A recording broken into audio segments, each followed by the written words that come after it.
古代的通房丫头是做什么的呢？通房丫头一般都是存在于古代的富贵人家，都是小姐嫁人的时候陪同小姐一起出嫁的。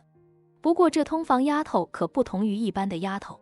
因为她是主人丫鬟的同时，还和男主人有那种关系，但是她又不是男主人的妾室，只能说她的地位比普通丫头要高一些，但是比妾室要低一些。我国古代文学名著《红楼梦》当中就有很多通房丫头的描写，像贾府里的许多公子哥都有通房丫头，比如伺候贾琏的平儿，伺候贾宝玉的袭人都是通房丫头。在工作内容上，通房丫鬟在白天跟其他仆人没什么区别，既要伺候主人的饮食起居，还要干其他杂七杂八的累活。而这通房丫头都是小姐带过来的，她们始终都和这小姐一条心，所以她们都是代替小姐来操持家务，就类似于一个小管家。但是在某些情况之下，男主人需要侍寝，正室和侧室刚好不在身边，或者他们的身体不方便，那通房丫头就必须要聪明了，她没有拒绝的权利。很多人都知道，平儿是王熙凤出嫁的时候带来的，本是伺候王熙凤的，但是这王熙凤让她当了通房丫头，就等于把她嫁给了自己的丈夫贾琏了。但是这个嫁是没有名分的，古时候男子三妻四妾是很正常的。王熙凤让平儿做了通房丫头，实际上就是想要拴住贾琏的心。婚后，这通房丫头就如同女主人的左膀右臂，在许多事情上要替女主人排忧解难。这女主人总有那么几天会出现身体不适的情况，那在这个时候，通房丫头就要责无旁贷地顶替女主人来跟男人同房了。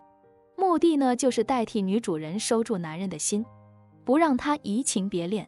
除了这个，通房丫头最主要的工作，就是在男主人和女主人行房的时候，在旁边伺候他们两个人，比如关好门窗了，端个茶倒个水了，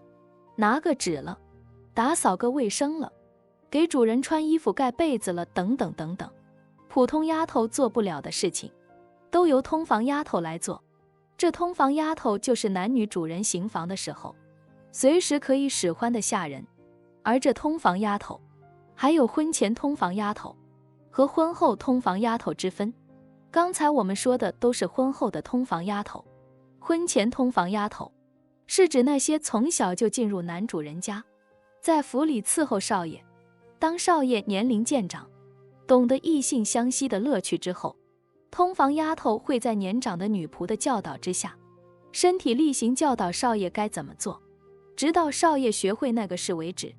通房丫头如果在这期间表现还不错，得到少爷的宠爱的话呢，将来在府中的地位会提升一些，甚至还有可能在将来被少爷纳为小妾的。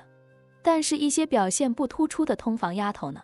一般会在20岁左右被主人嫁掉，或者呢是给些钱打发回老家，